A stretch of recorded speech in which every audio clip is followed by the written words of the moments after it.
Der jeg bor, det er der jeg har mit fucking galleri. Med en Lego-klods om halsen tager jeg på kaffebar.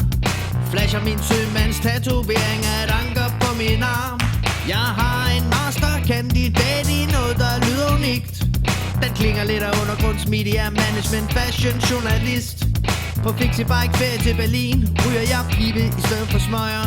Og når remoulade danskeren drejer til venstre, drejer jeg til højre. For jeg deal with it, sir. Har du et problem?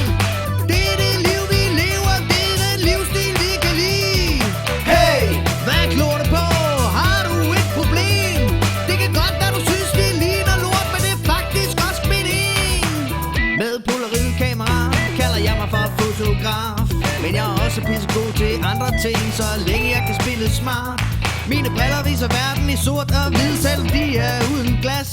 Med iPhone 8mm app filmer jeg ingen haveplads. Jeg har meget på hjertet, men sang